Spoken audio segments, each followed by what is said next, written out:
Good morning, everyone. I'm Joe Cimino, coming to you live from the sad to not be hosting state of New Jersey, where it's another lovely day. I'm the administrative commissioner for New Jersey and the chair of the Horseshoe Crab Management Board. We've got 90 minutes and a couple important action items to get through, so we'll get started with the approval of the agenda. Are there any additions or corrections that anyone has that they want to add to the agenda? I have no hands. Excellent. Approved by consent, then we'll move on to the proceedings from October of 2020. Hopefully you all had a chance to look through those. Any concerns or additions there, please raise your hand. I have no hands. Excellent. Again, that's approved by consent. Moving on to public comment, and for members of the public interested in making public comment today, this is for items that are not on the agenda. We do have a couple action items. If you wish to speak to those items, I will take hands during the harvest specification process. But if you have any concerns that are not on the agenda, please raise your hand now. I have no hands. Okay, we shall get started. We have Dr. John Suika of the U.S. Fish and Wildlife Service with us today, and John will be walking us through a couple items here, but that will be beginning with the review of the ARM model. So, John? Okay, thank you, Mr. Chair. Let me just, if I can have control to share my screen. John, if you're an organizer, you should be able to see the show screen button and choose the screen you want to share. Yeah. And we are seeing the website screen. We're seeing the website screen. Okay, let me just, how's that? Yep, now just swap the presenter mode up at the top and you should be good. Okay. Got it. Great. Multiple screens. I never know which one's going to show when I share. So yes, our typical harvest specifications based off the Adaptive Resource Management framework for 2022. So our objective statement for this process is to manage the harvest of horseshoe crabs into Delaware Bay to maximize harvest, but also maintain ecosystem integrity and provide adequate stopover habitat for migrating shorebirds. So within the ARM framework, we have red knot and horseshoe crab population thresholds in the utility functions, which dictate when female and male horseshoe crabs would have value to harvest. The model takes red knot and horseshoe crab abundance indices and looks at these relative to those thresholds within the optimization procedure, and selects from one of 5 harvest packages. And eventually we make our annual harvest recommendations like we've been doing for several years now. The 5 harvest packages range from a full moratorium to a maximum harvest of 420,000 males and 210,000 females. And these also include 2 male-only harvest options. And for, since its inception and the ARM was approved for management use, we've been recommending harvest package 3 every year. The thresholds in the ARM utility functions. For horseshoe crabs, we have a female utility threshold of 11.2 million females, and that equates to a negotiated 80% of carrying capacity.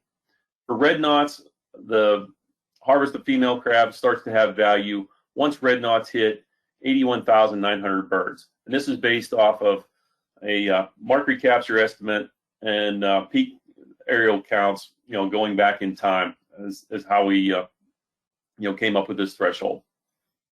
So ultimately, there is value to female horseshoe crab harvest if these thresholds are met. Moving on to our abundance estimates of red knots, you can see in the graph here that the blue line represents our stopover population estimate, which is based upon mark recapture estimation procedures within Delaware Bay. And it's fluctuated, some variation through time and some uncertainty on those estimates. The green line on this graph represents peak aerial survey counts that are observed each year from a plane flying over the beaches of Delaware Bay and an observer looking out and counting the number of birds seen on the shoreline. You can see there's more variability in the peak counts than there is in the Mark Rees site population estimates. So the 2021 estimates were slightly higher than the 2020 estimate, and the stopover durations for birds. So this was how long that they would spend in Delaware Bay was 10.3 days in 2021, which was slightly less than 10.7 days in 2020. The total population estimate for 2021 was 42,271 birds, and this is below the threshold of 81,900 birds. Moving on to the horseshoe crab abundance. Horseshoe crab abundance is assessed by the Virginia Tech Trawl Survey, and the trawl survey wasn't funded every year, so there is some incomplete data from the Virginia Tech Trawl Survey. So what we did during those years of missing data, they span from 2012 to 2015, was we used the Delaware 30-foot trawl and a New Jersey ocean trawl to come up with a composite index and estimate, based on the overlapping years, what that ratio between these other non-Virginia Tech trawls were to the Virginia Tech trawls to fill in that time series gap. 2020, so the survey is conducted in the fall of 2020. So 2020 had an estimate when we decrement that by a half year's natural mortality to put it onto the same timeline as when the bird population estimates are conducted. In the end, we end up with an estimate of 9.5 million females, and which is under the 11.2 million female utility threshold.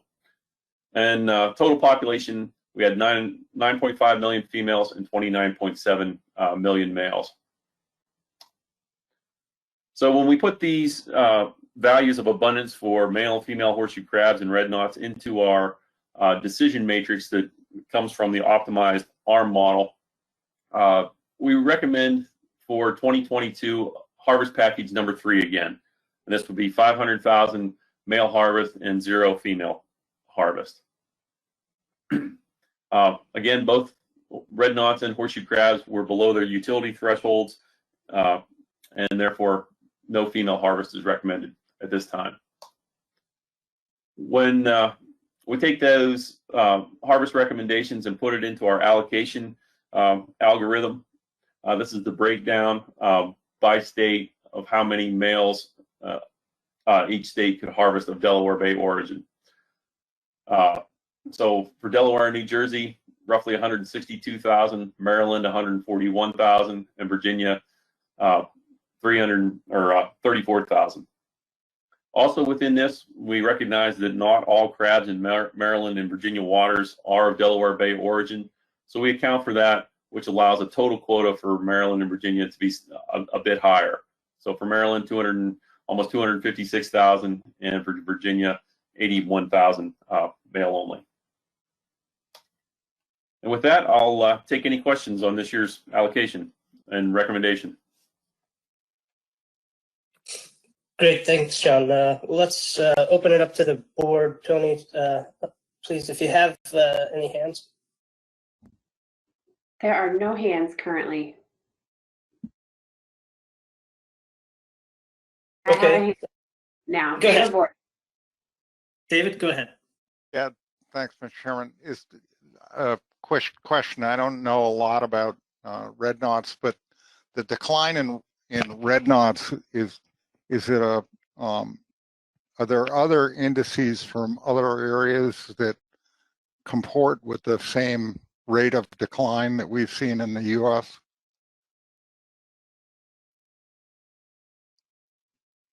There are other indices. There are counts down in South America. I don't know the specifics of those off the top of my head, that have shown a decline. Over the course of, since we've been monitoring and the ARM has been in use for management from 2011 through current times, our mark recite estimate of birds has remained very stable. Prior to that, Delaware Bay observed declines in those peak aerial counts. So there are some counts in other places like South America that did show a decline. Well, I guess the only observation would be, Mr. Chairman, it might be useful at some point, and I may have suggested this in the past, to get a little bit of the data from the other survey indices from other areas to get a broader picture on what's happening with the population, to see whether or not this is indicative of overall population decline or not. Thank you. Thank you, David. Yeah, that's something, we certainly have folks involved in this process that could help us put that together. So that's something we'll take into consideration to present to the board at another time. Any other hands, Tony? Connor McManus.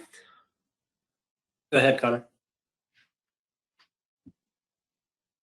For the presentation, I had just a quick question on the missing data points.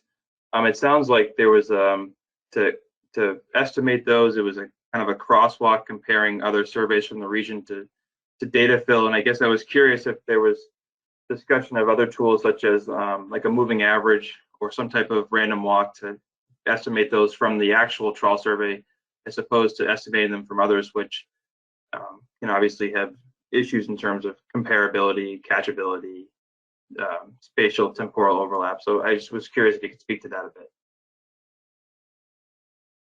Yes, I did. I guess we didn't really consider other methods.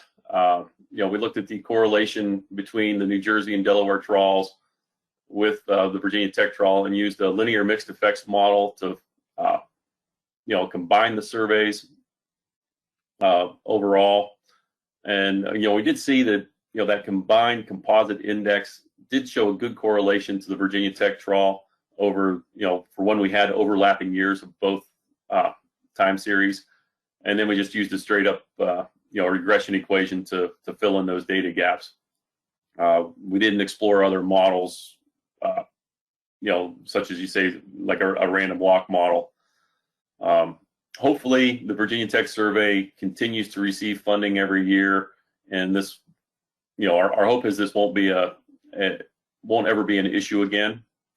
But if it is, at the same time, the Delaware trawl and New Jersey ocean trawl are also starting to collect additional information similar to the Virginia Tech trawl. So sexing crabs and staging crabs in terms of perimeparis and multiparis. So if, in the rare chance that the Virginia Tech trawl survey isn't funded again, I think we will have the necessary data from the other trawls to inform annual population estimates. Great, thank you. You have no additional hands, Joe. Okay, Tony, thank you. That's this is, as John said, something we've been doing for a few years now. Caitlin, do you want to go into the specifications?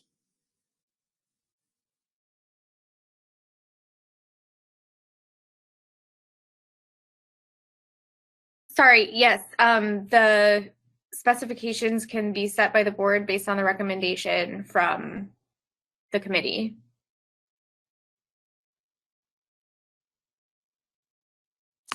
Great, thanks. So we've seen a kind of a status quo suggestion here. So I'll open it up to the board for a motion on this.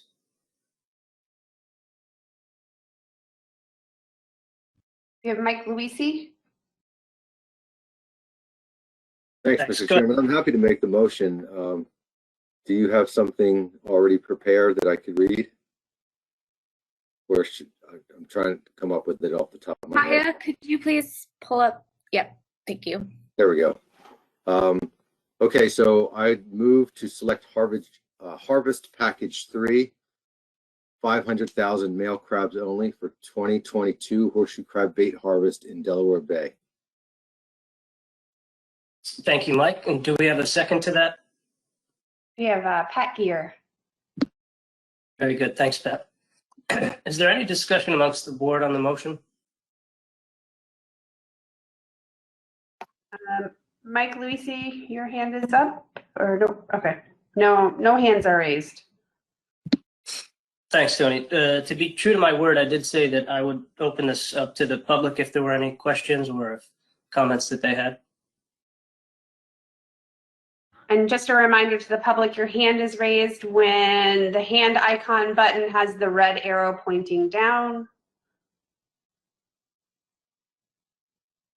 I don't see any hands. Very good. Okay, so is there any objection to this motion by members of the board? I see no hands in objection. Okay, the motion passes by consent. One more year of Harvest Package 3. Excellent.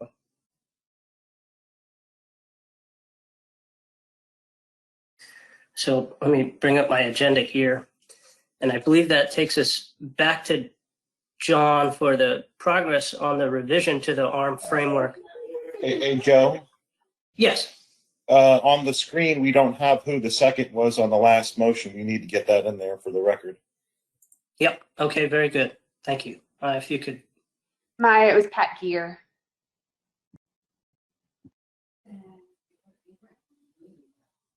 There we go.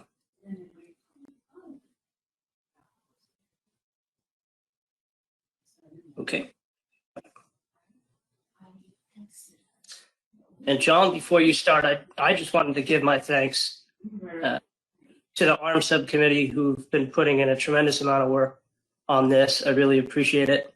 And I think it's, continuing to move us forward as we did with the 2019 assessment. So if you want to go through the progress update on the revision, thank you.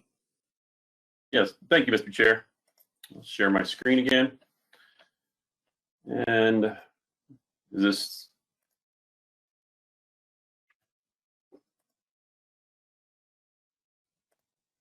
Is it showing okay?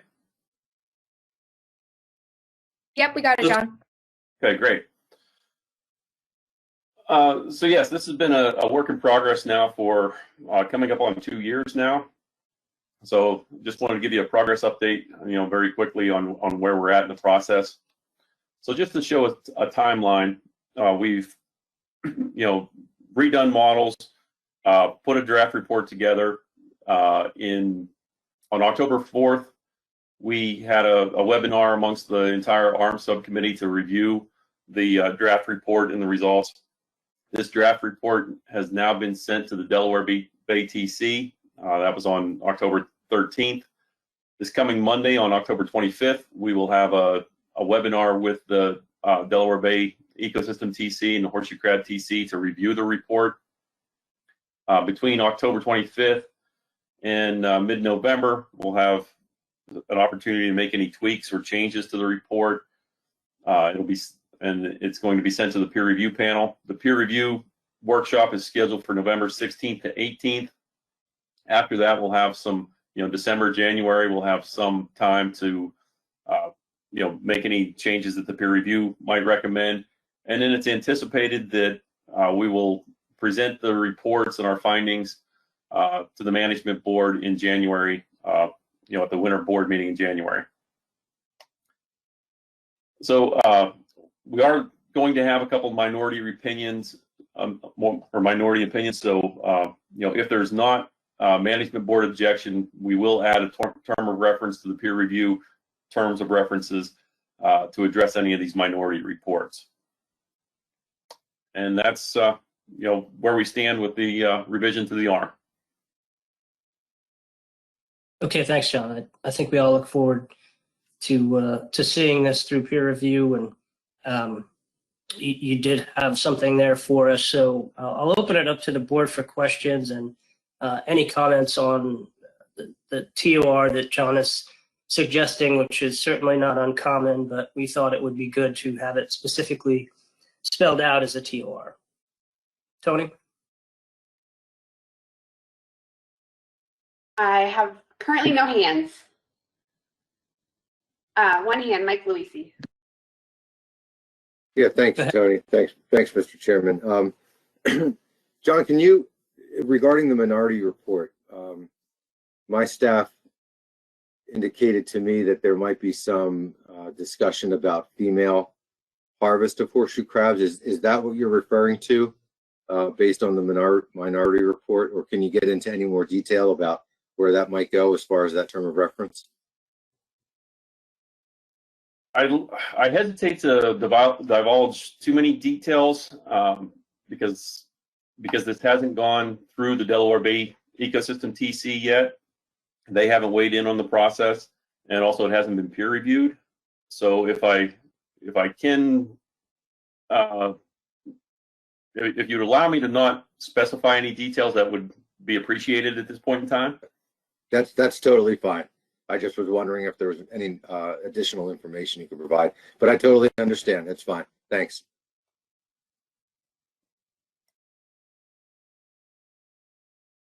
There are no additional hands, Joe. Okay, thanks, Tony. I jumped the gun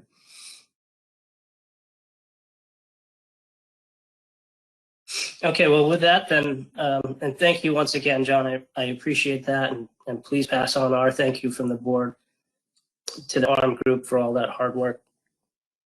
Thank you, Mr. Chair. Yep, we'll go to Caitlin for the FMP review and state compliance for the 2020 fishing year. Thank you, Mr. Chair. Let me just get my presentation up.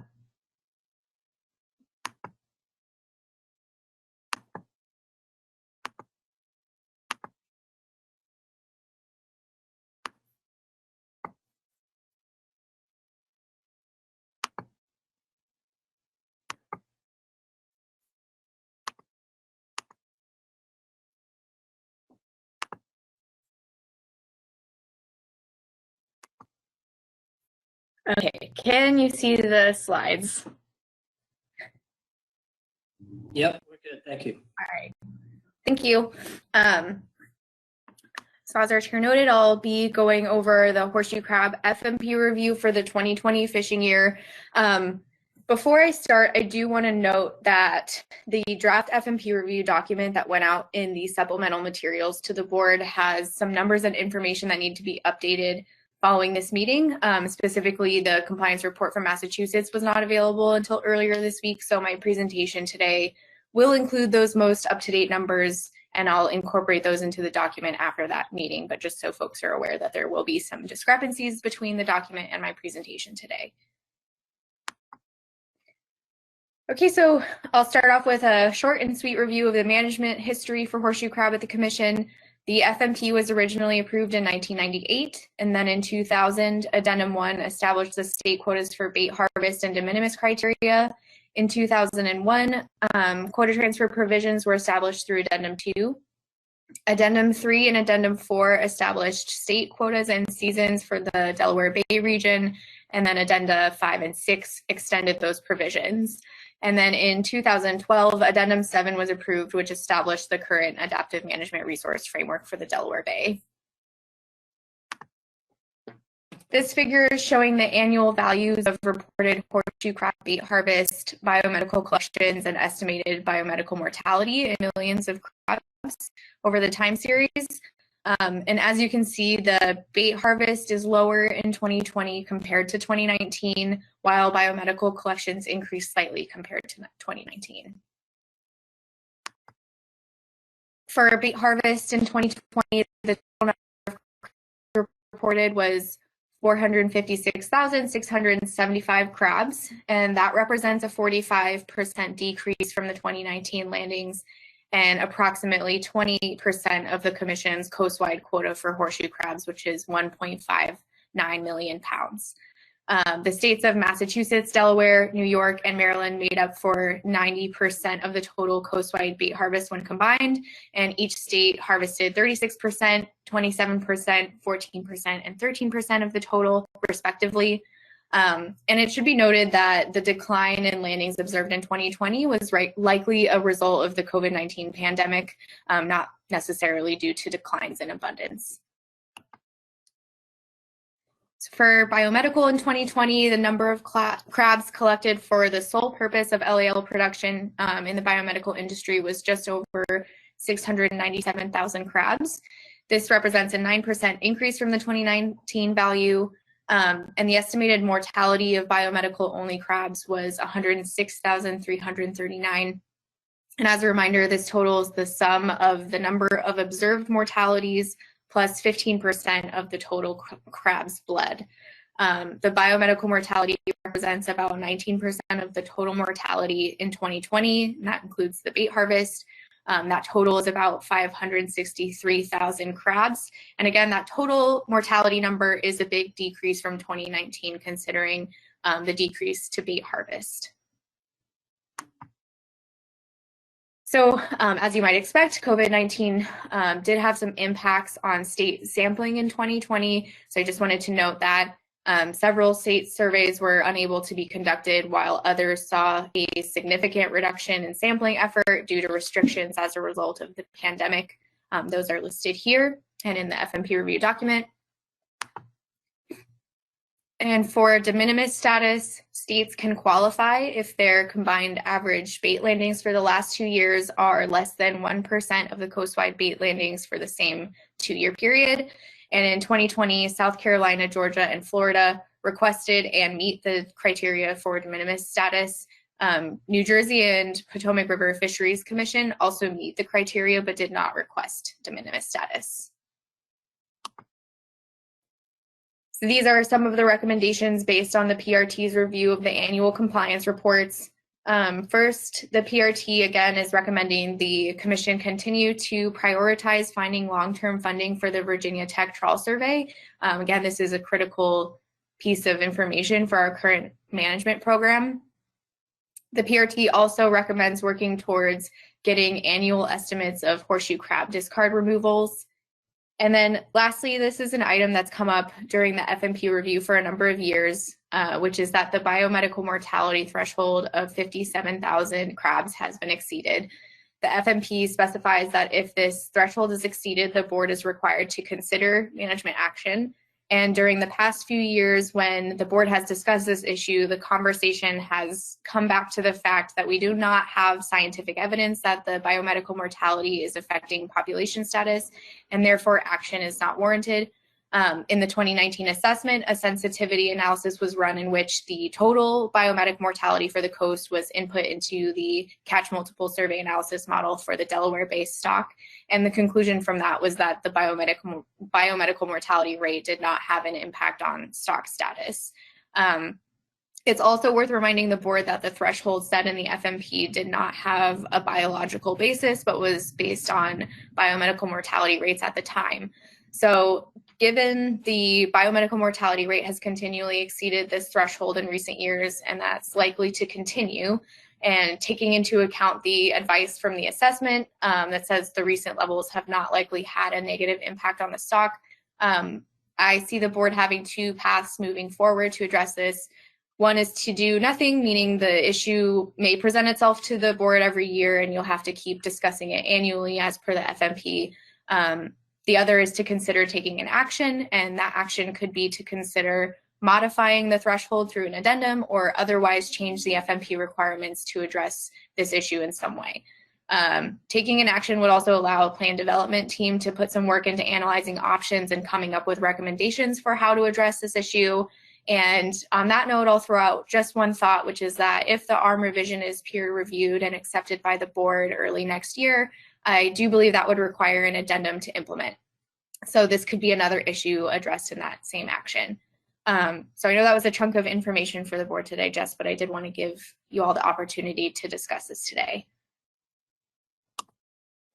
And then last slide here, with regard to state compliance, the PRT found that with the exception of those surveys that were impacted by the COVID-19 pandemic, as well as a few late compliance reports, all states and jurisdictions appear to be in compliance with the requirements of the FMP, and they recommended approval of the state compliance reports, de minimis requests, and the FMP review for the 2020 fishing year.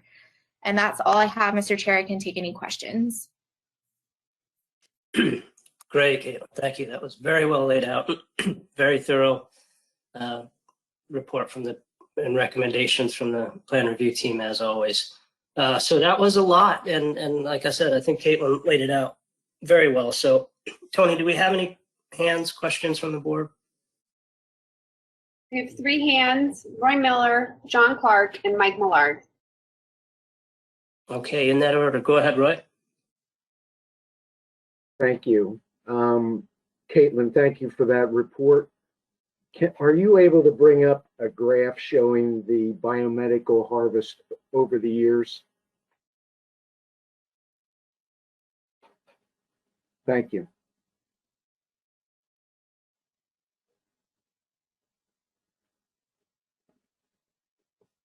Now, we concluded that the biomedical mortality does not affect stock status, at least for the 2020 work.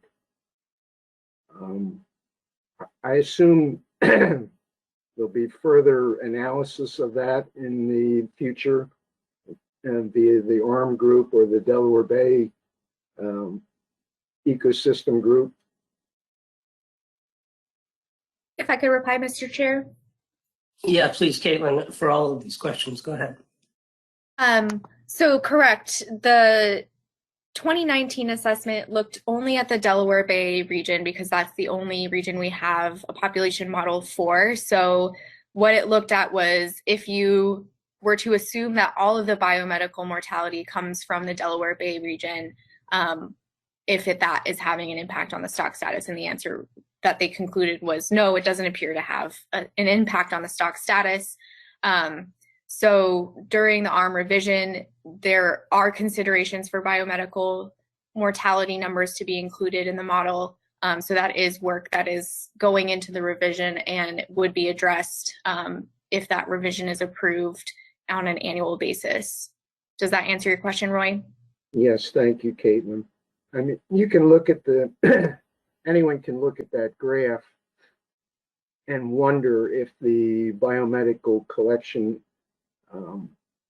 is having a dampening effect, but it would only be speculation. And I'll have to go with the conclusions of the PDT concerning the annual report. Thank you.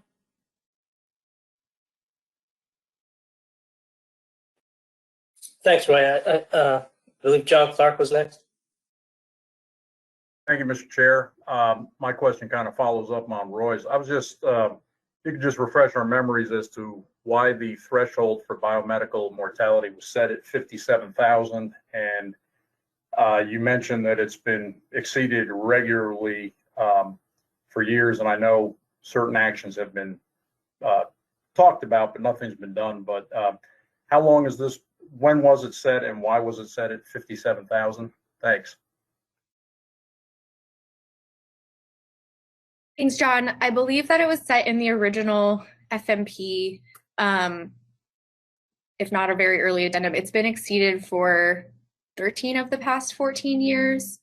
And it's not completely explicit in what I could find, but it seems that the number was based on what the biomedical mortality rates were at the time with the data they had available. Thanks, Caitlin. I mean, obviously, it just seems like the board will have to do something here because it does seem very odd that we're, putting all these limits on commercial harvest, and yet biomedical's just passing this threshold every 13 out of 14 years. So, thank you. Thanks, John. It's certainly been a concern of mine. And, I think, again, Caitlin kind of talked about a couple ways that we could deal with this. And the fact that with a revised ARM model, we might be starting an addendum process once we get past peer review. I think that's something for the board to consider. I know we have one more hand at least, and that's Mike Millard. So, Mike. Hey, I just wanted to let you know, Joe, you have 2 more hands, David Borden and Dan McKiernan. But I just want to make sure that everybody remembers when they read this graph that the biomedical collections is higher than the big harvest, but biomedical or mortality associated with those collections is significantly lower than mortality associated with bait harvest. Well said, Tony. Thank you. Go ahead, Mike. Thank you, Mr. Chair, and thank you, Caitlin, for that report. I especially appreciated your vision about how to possibly treat the biomedical issue. As people have already said, we've kind of looked the other way. We've exceeded it every year now for I don't know, 15 years or something, and we've looked the other way. But if the trend continues, not only are we exceeding it, we're essentially going to be doubling it. So that's never set well with me, that we just kind of look the other way. So I hope that we can address that one way or another in the near future.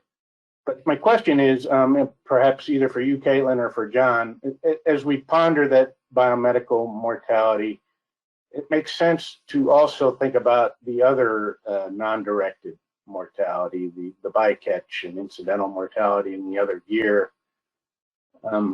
I see a comment in this PRT plan review document that says that bycatch is significant. And I believe in the 2019 stock assessment, bycatch was documented, but that was just for Delaware Bay, I think. So my question is, are we looking at or considering bycatch up and down the coast? And I guess I'd like to hear John's reaction, maybe. How do we put this biomedical mortality in context with all these other non-directed mortalities when we say that it doesn't affect the stock? I'd like to hear more about that. Thank you. This is John, if I may, Mr. Chair. Yes, please. Okay, Mike, I mean, this is, obviously a good question and something that, comes up every board meeting, putting these other sources of mortality in perspective. As far as the bycatch and dead discards from other fisheries, you're correct in that we've only, in the 2019 assessment and currently in the ARM revision that we're going through right now, we've only assessed and quantified dead discards for Delaware Bay. It probably is possible to do this for other areas along the coast. It just hasn't been done yet because we didn't have a stock assessment model in those other areas that required that information as input. But as Caitlin said, one of the best ways to put everything in perspective is through our catch multiple survey analysis model that we're running for Delaware Bay, because all sources of mortality are included in that. Natural mortality, bait, biomedical, and dead discards. So we obviously can continue running that to put things in perspective and parse out, what portion of total mortality at least within the Delaware Bay area comes from each one of those sources. In terms of putting things into perspective, well, I guess back to just one more thing on the discards. Something to note is that the discards of horseshoe crabs have probably gone up because of our management, and that's because we have a prohibition on the harvest of females in the Delaware Bay area. So when a commercial vessel pulls up a female horseshoe crab, they have to put it back. So it is basically discards, and granted, some of those may succumb to mortality, based on the fishing gear that was used. But to also put the biomedical mortality into perspective, during my presentation, I presented that, for 2020, we had 9.5 million females and 29.7 million males. So that's a total of 39.2 million crabs within the Delaware Bay area. If we assume a worst case scenario that all coastwide biomedical mortality came from Delaware Bay, obviously it doesn't, because we have bleeding facilities in the Northeast and then also in the Southeast. But if you just consider that, for example, that all of those biomedically dead or biomedically bled crabs that die came from Delaware Bay. You know, that really represents only 0.3% of the Delaware Bay population. And when you put that into perspective with the natural mortality associated with crabs in Delaware Bay, which is 26% annually that die from natural causes, you know, the biomedical mortality is a very, very small proportion, and it would be very difficult for us to even really quantify an impact that that might have on the population, just given the natural variation in natural mortality. Does that answer your question? Yes, thanks, John.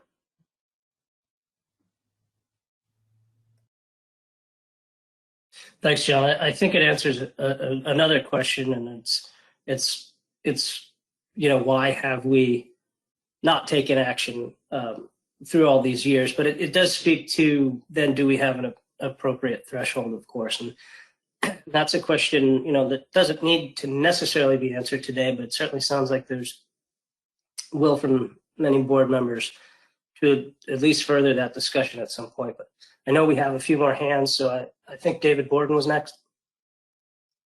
Yeah, thanks, Mr. Chairman. My comment kind of follows up on John Clark's comment. I recognize that the biomedical harvest is low, but it kind of begs the question, are there handling techniques or other methodologies we could use with that mortality sector to kind of lessen the impacts? And if there are, or if there are not, that's one thing. But if the technical folks could give us some recommendations on that sector that we could then explore with the biomedical people to try to lessen the impacts, it helps. Everything helps. We're trying to lower mortality on crabs, and we can't turn a blind eye to just one section of the mortality. Thank you. Thank you, David. Thanks, Joe. To just give a brief response to David Borden's comment, Massachusetts does have a biomedical firm in the state, and we do permit the company with a lot of permit conditions that have to do with maximum time that they can handle them, temperature that they're holding them, things like that, to try to minimize the incidental mortality from the processing of the lysate.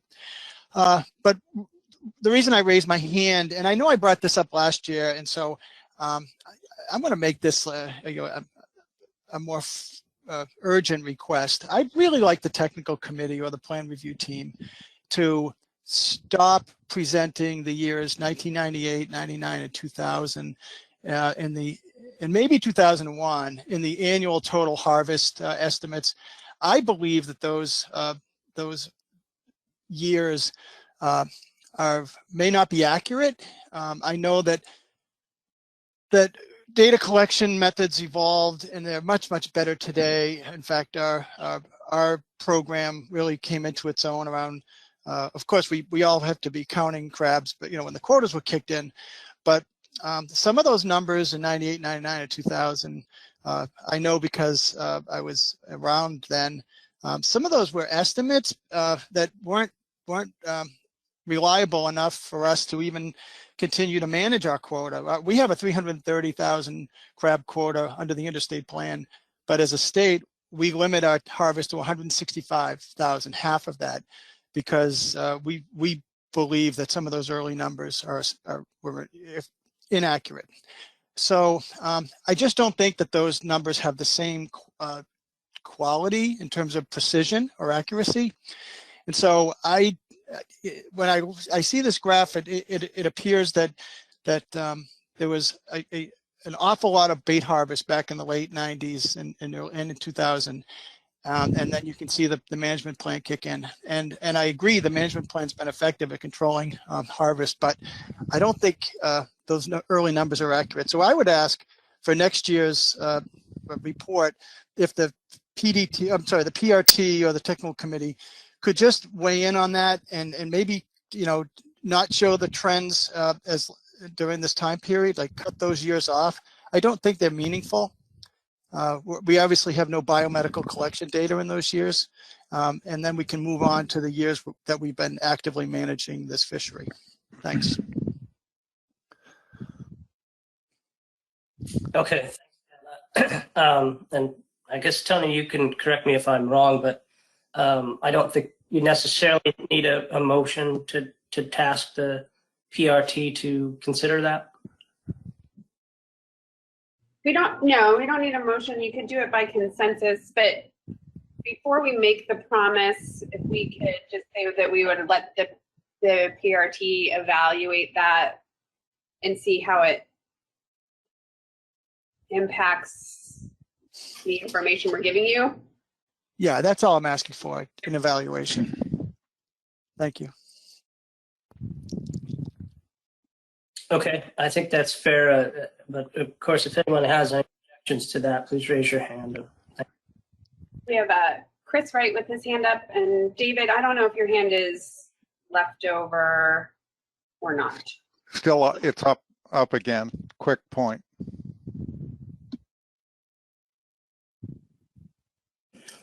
Is it to that, David? Is it to Dan's suggestion or?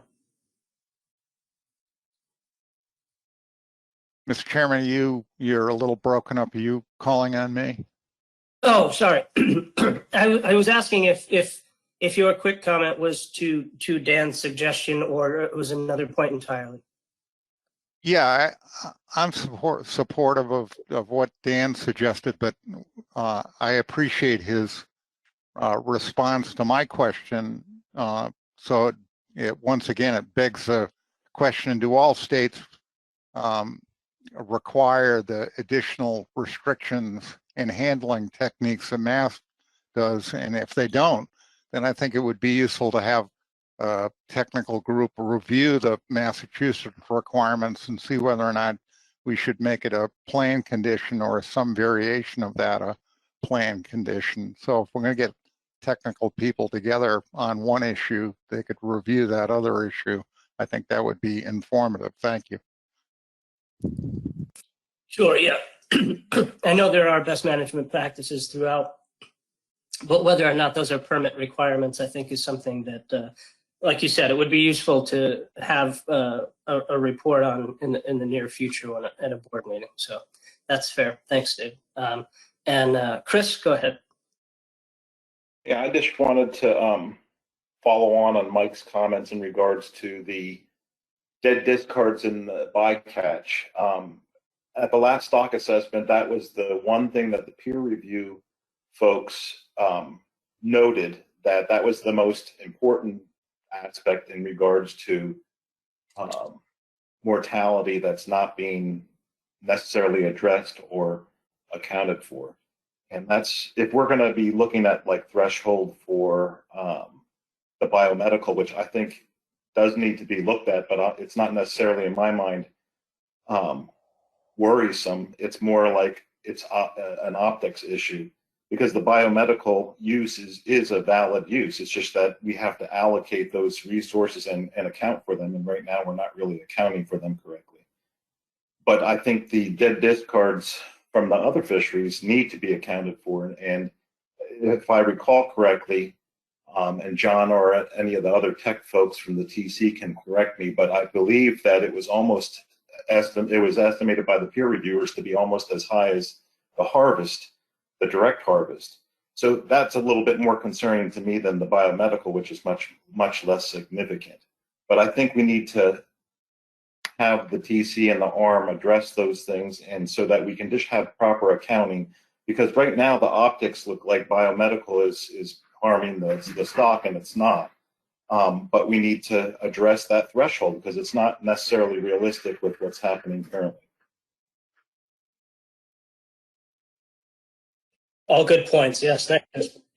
And those were concerns of mine as well as we went through the peer review presentation for management use, and And that went for all stocks, not just Delaware Bay. And I know that the stock assessment subcommittee did a tremendous amount of work trying to find all available data on the issue. I think it might lead more towards future research recommendations on being able to collect more information on this so that they have something, new numbers to use in the future. Tony, any other hands? Mr. Chair, can I chime in on the dead discards? Yes, of course. Go ahead. Thank you. Yeah, I actually did the dead discard estimates for the benchmark, and at that time, the peer review panel made some great recommendations about how to improve those estimates because it was sort of our first shot at it. And so we have taken a lot of those recommendations for the ARM revision, but as you all noted, that is just for the Delaware Bay. So I just wanted to manage expectations because these discard estimates are from the Northeast Fisheries Science Center's Observer Program, and that program does operate from Maine to North Carolina. So it doesn't operate coastwide as far as our horseshoe crab population is concerned. And so while estimates could be made for sort of more of the coast, it will be potentially more challenging. That's not to say that we can't look into it on an annual basis, particularly if the ARM model passes committee review and peer review. I'll be asking for that data every year to support the ARM framework, and I can get it from the entirety of the coast where that program operates.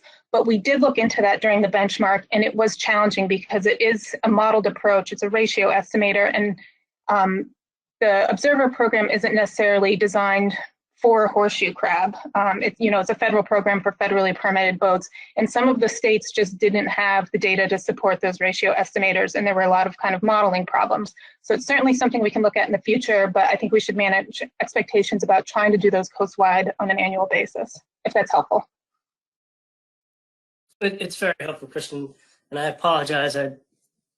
I forgot to mention to the board that we had Dr. Anstead waiting in the virtual wings if we needed some assistance. So with that, Tony, do we have any other hands?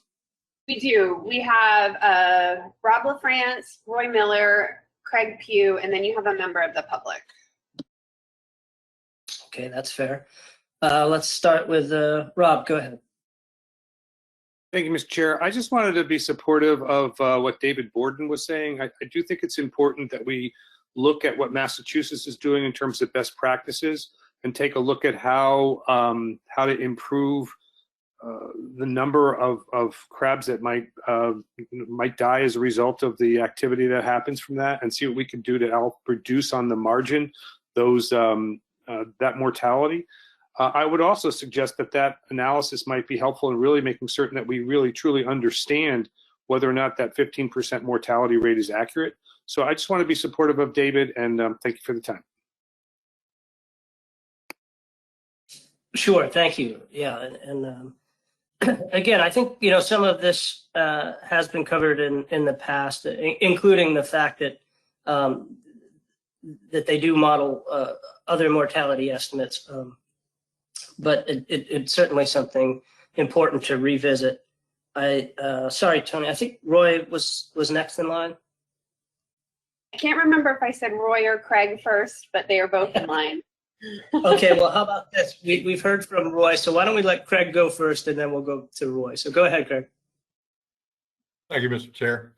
And my comment or question is, in the ever-changing commercial fishery that I happen to be involved in with the state of Delaware, our horseshoe crab fishery has changed extensively in the last 10, 12 years. And almost all of our quota has been collected, hand collected, with little mortality whatsoever. Years ago, 25 years ago, it was a dredge fishery, and there would have been a fair amount of mortality that went along with that.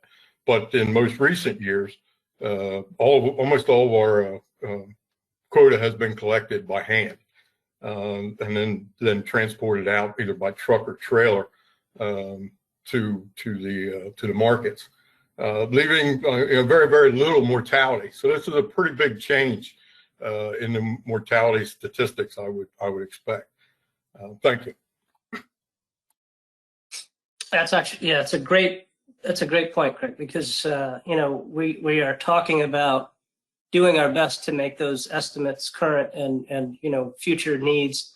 But I guess in assessing the stock dynamics, it would be important to look back at the differences in or at least potential discard estimate differences, considering how fisheries have changed. Great point. Thank you.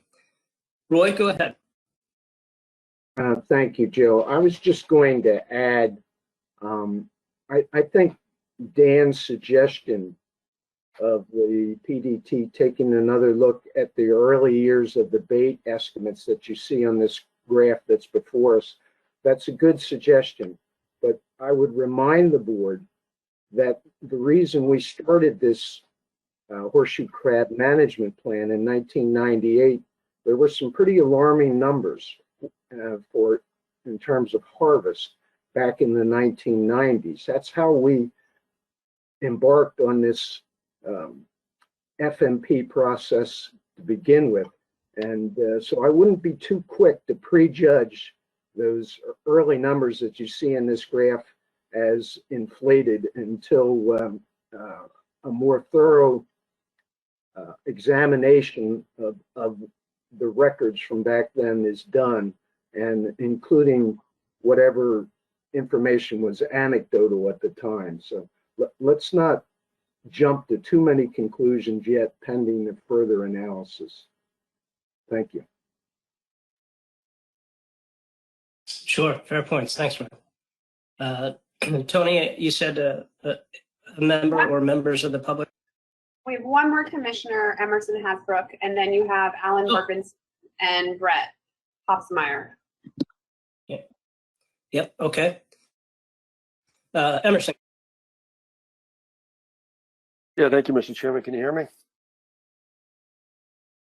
Yeah, you're good. Thank you. I do not have any questions, but when you're ready, Mr. Chairman, I've got two motions to make. Okay, that sounds fair. In that case, then we'll take it out to the public.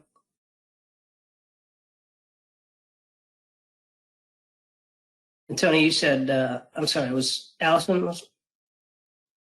First is Alan Bergenson. Yep. Oh, Alan. Yeah, sorry, go ahead, Alan, sorry.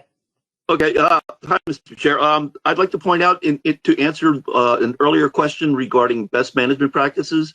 The biomedical industry, the ASMFC, the states, and a couple federal agencies all got together in October of 2011 and laid out the best management practices that we all adhere to. We've all incorporated them into our operating procedures, and when we audit our fishermen, and it's followed up with the people who go out on the boats to watch. So we do adhere to the best management practices. And if I could address the 15%, though that number has long been disputed, because it was set using methods that in no way represent the procedures of the biomedical industry. So it's set artificially high for planning purposes, but it's not. It's a worst case, but it's not the real case, and that's it.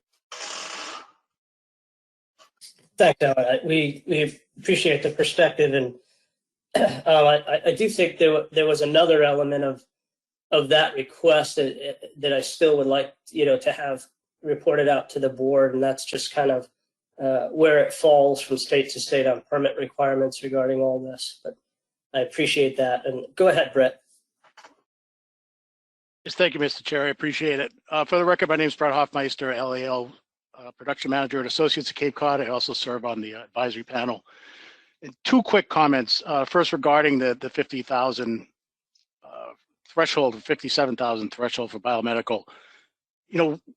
When you look at the overall quotas, the coastwide quota for horseshoe crab bait is about 1.5 million That's reduced down to about 1 million crabs coastwide by the states themselves. And that includes states that don't include any harvest whatsoever.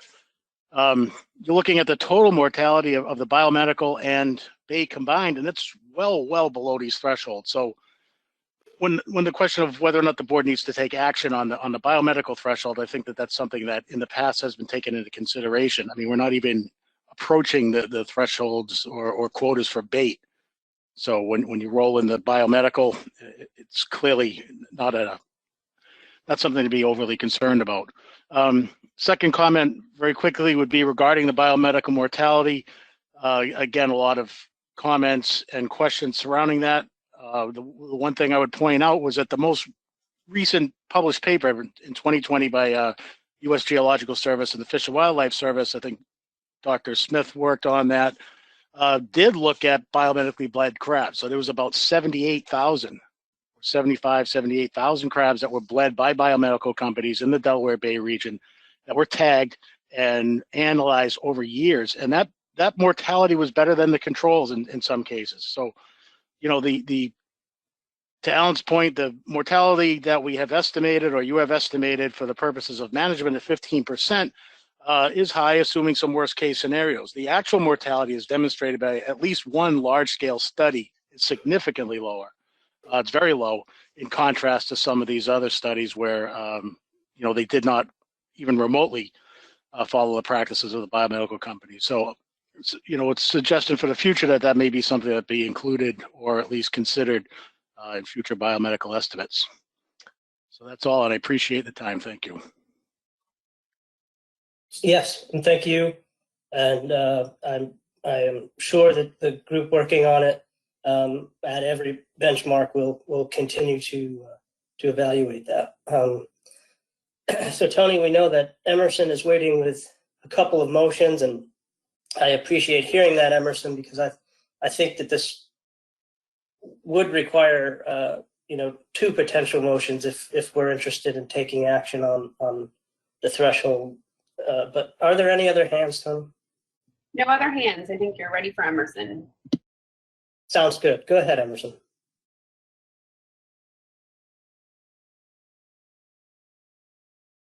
Thank you, Mr. Chairman.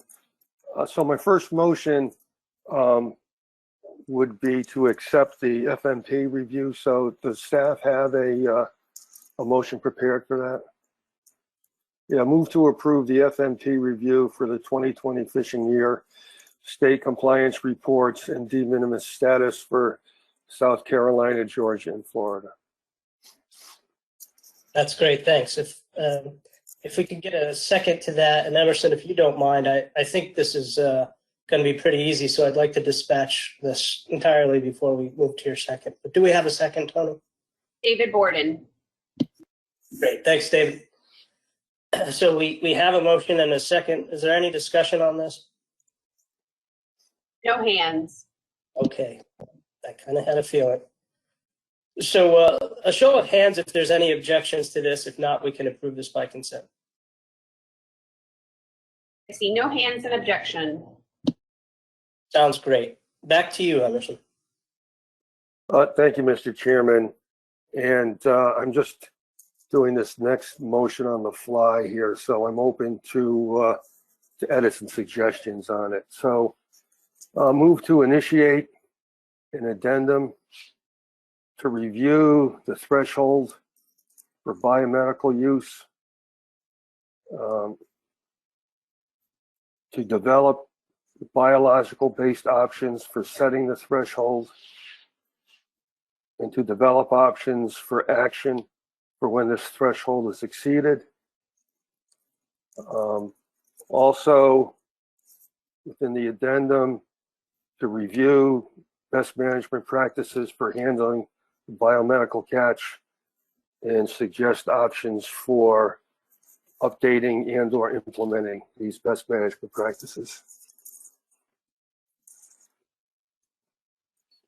Can you just repeat that last section of the sentence? Yeah, yeah. Like I said, I was doing this on the fly. So let's see. Best management practices for handling biomedical catch and suggest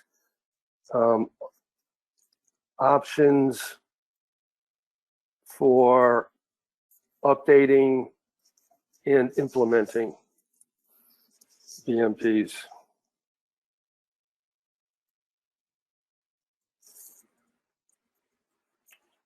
And implementing BMPs at the end of that sentence.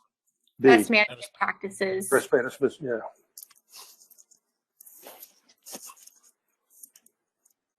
So otherwise, take a look, Emerson. You think the wording is what you're Maya? hoping for? I believe the word settle should be develop in the third Which line. word did you just say? Settle in third line should be develop. Yes.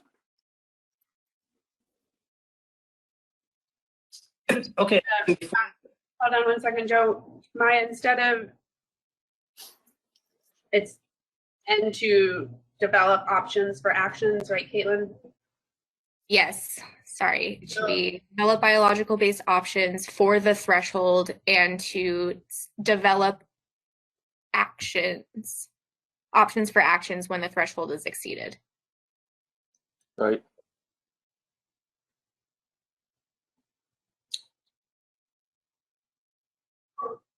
Thanks, Maya. Okay. Yeah, that looks okay. Again, I'm open for edits and suggestions here because I did this on the fly. Before I give you a hand that was maybe up for a second, Joe, can I just ask Emerson his intention for something?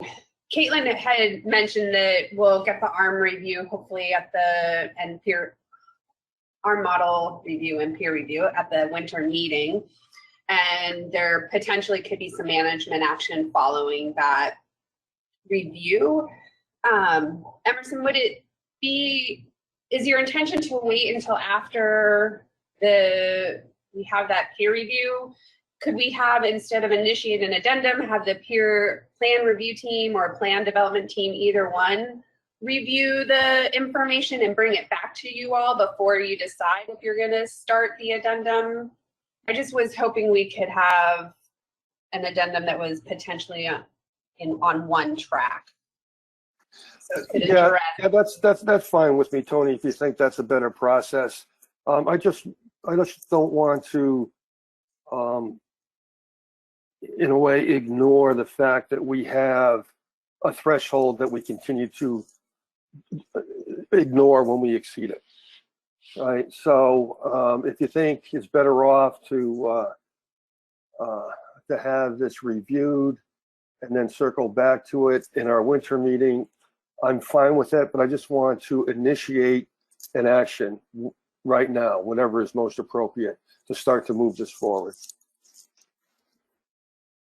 I appreciate that, Emerson. And to Tony's point, I was kind of hoping that we could do this all at one time. Again, we've let this roll along for quite some time, and we should have the peer review revised ARM at our next meeting, and that will begin an addendum process. And it would be great if we could roll this in.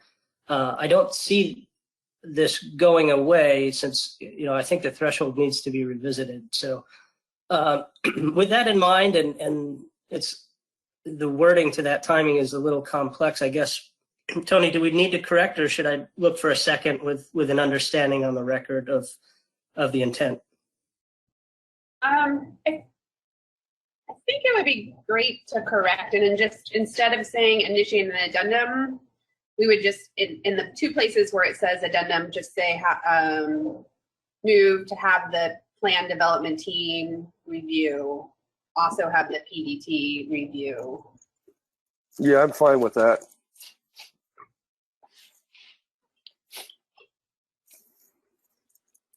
Yeah, I'm fine with that. And in some of, for justification, I'll give it now.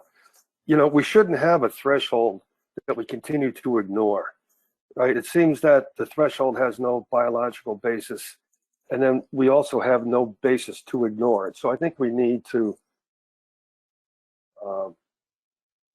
have a more solid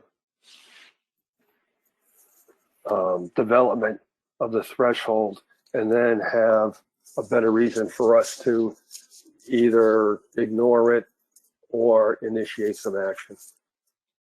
I don't think we should just keep going along from year to year saying, okay, it's been exceeded, but it doesn't mean anything, so we'll ignore it. Sure, understood. So do we have a second to Emerson's motion? David Borden has his hand up. I just want to make sure that he's seconding.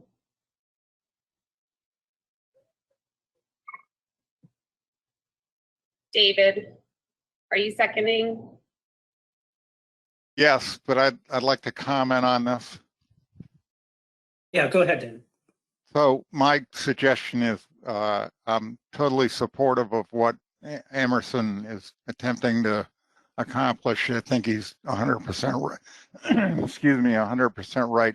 I don't think we need a motion. I think if we just took out move to have the PDT or change that to task the PDT.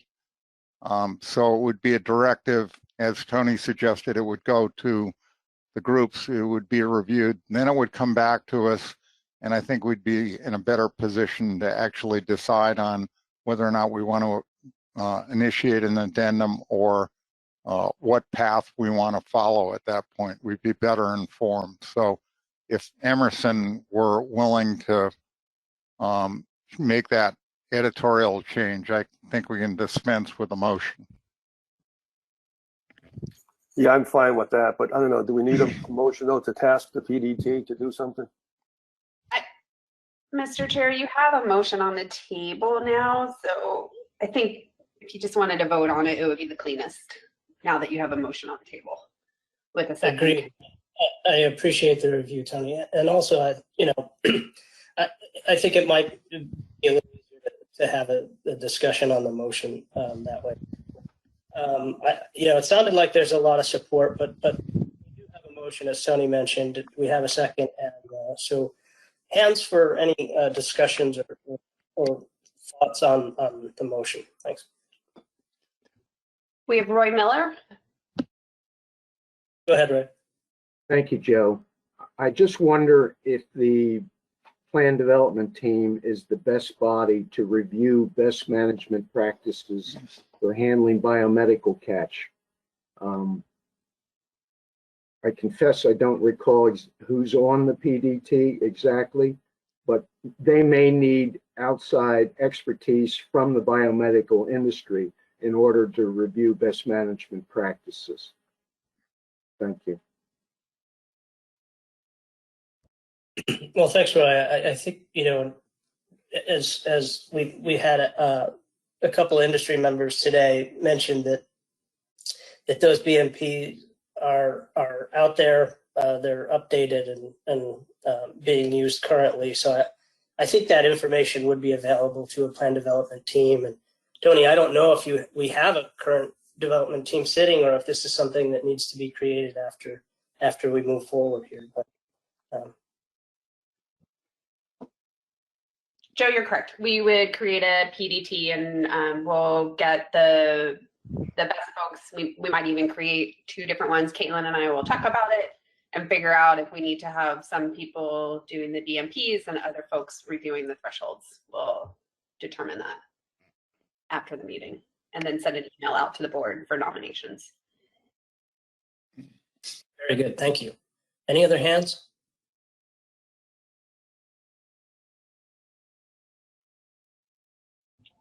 We have Dan McKiernan. And Maya, can you just say move to task the PDT? Thank you. And then Chris Wright followed by Dan. Dan followed by Chris. Okay.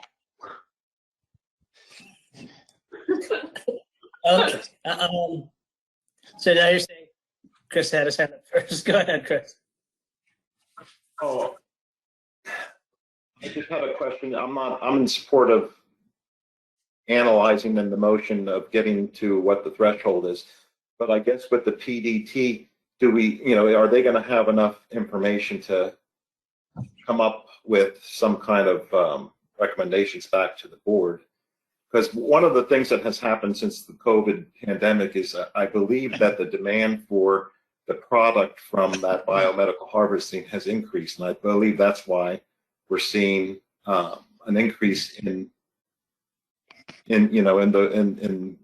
that threshold being exceeded the last couple of years. But if there's a demand there, then it turns into an allocation type of situation where if there's a use that's being used for biomedical and it's a valid use, we need to account for that in the board and balance that with the bait fishery and all the other things, bycatch and what have you. So I'm just wondering, is the PDT going to have enough information on what's currently happening with that biomedical, I guess, use, so that we can actually come up with some kind of recommendations for the board?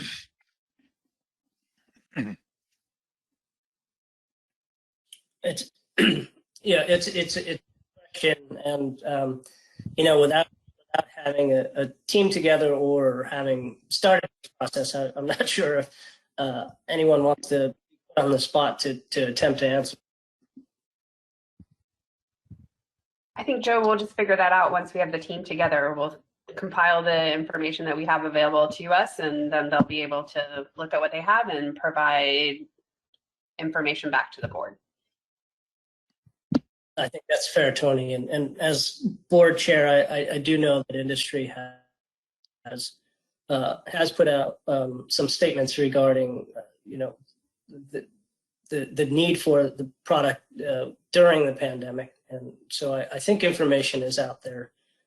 Okay, and so let's go to Dan. Thanks, Joe. I'm going to vote against this motion. I agree with the previous speaker that ultimately it becomes an allocation challenge. We've seen in the graphs that the bait harvest appears to have dropped off in the last few years. It's been mentioned that the demand for crabs to be used for biomedical uses has increased.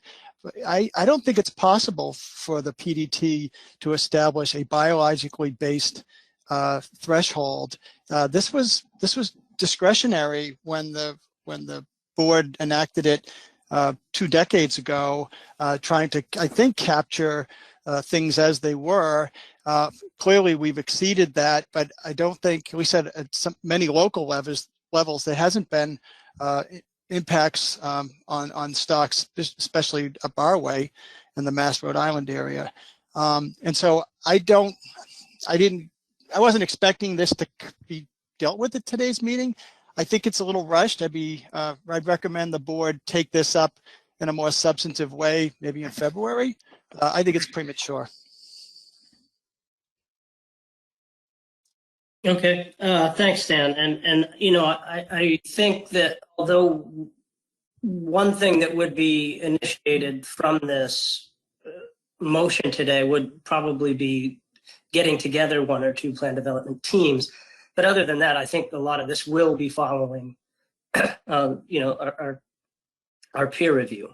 But those are all good points, and I don't know that everyone was thinking along the lines of there is a potential discussion that needs to happen on allocation for the competing uses here. So, any other hands, Tony?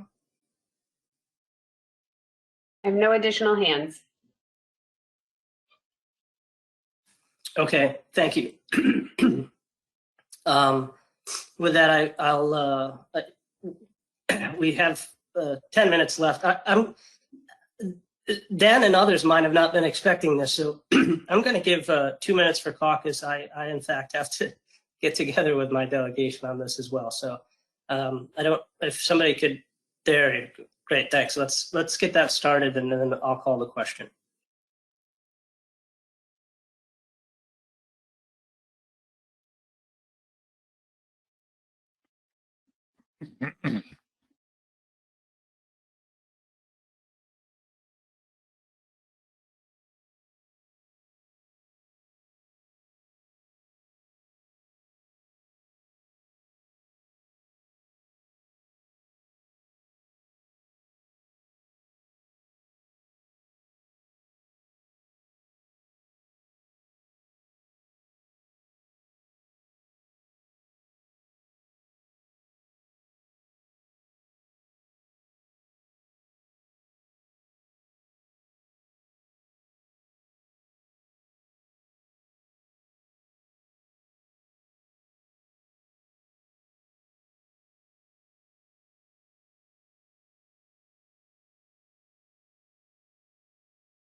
Maya, can you change the second sentence to say also task instead of also have? Thank you.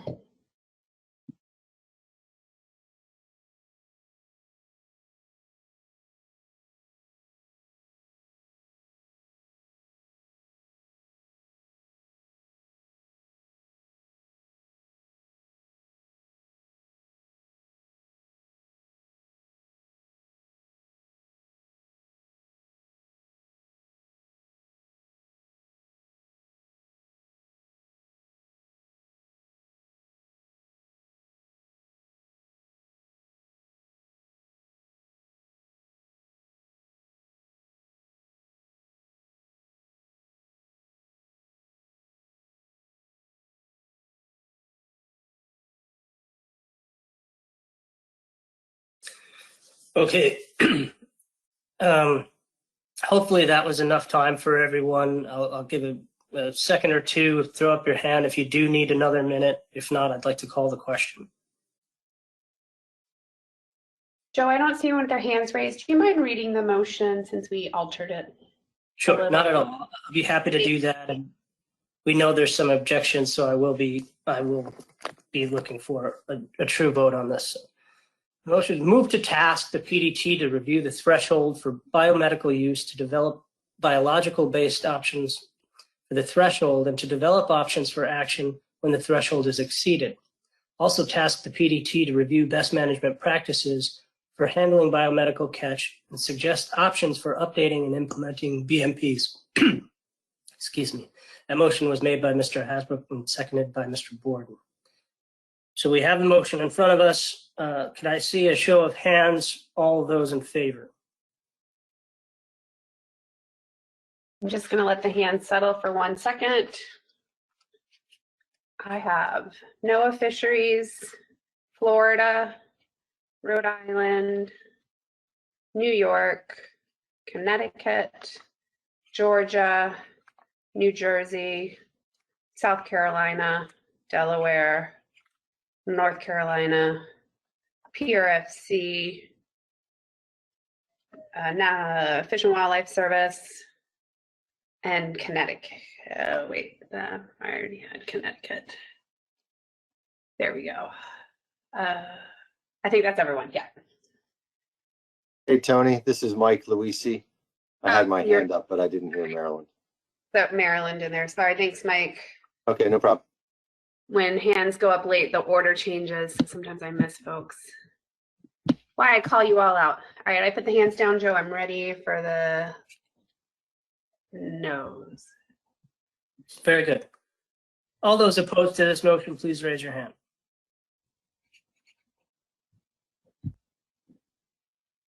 I have Virginia, and that is all. Thank you. Any no votes?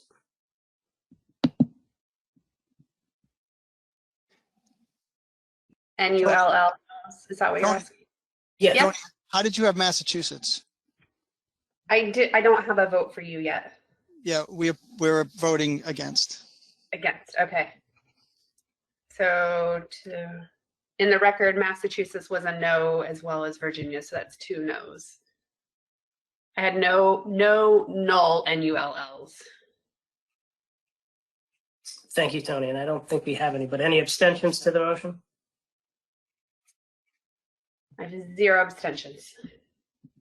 That's 13 in favor, 2 against, Mr. Chair. Very good. And we could put that up. There we go.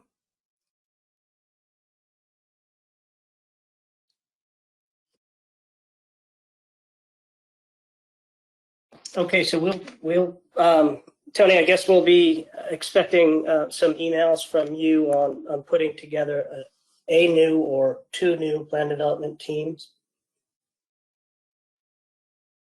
Caitlin will be sending them out. Great, thank you both.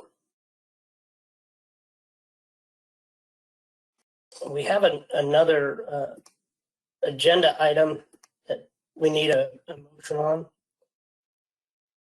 and that's election of a vice chair. Do we have any hands for a nomination? I have Mike Luisi. Great, go ahead, Mike. Yeah, thanks, Joe. I'd like to take this opportunity to move to nominate my friend and colleague from the state of Delaware, Mr. John Clark, as Vice Chair to the Horseshoe Crab Management Board. Very good. And can I get a second? Marty Gary. Excellent. Thanks, Marty. And somewhere Stu is chuckling. Are there any objections to this motion?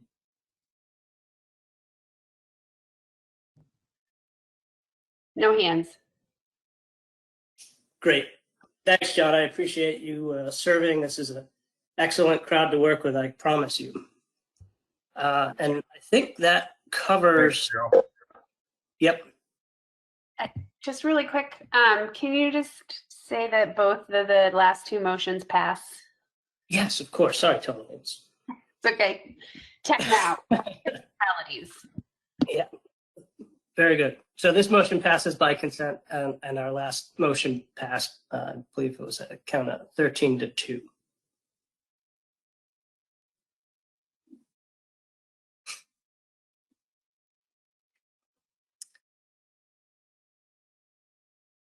Sorry, I was on mute. We did not have any other additions to the agenda, but is there any other business?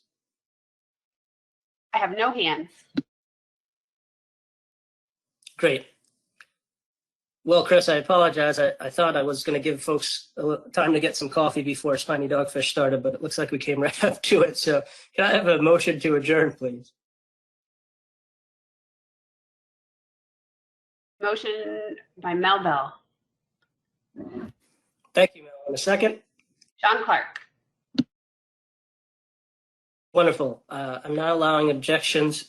Just kidding. We'll move to adjourn. Thank you so much, everybody.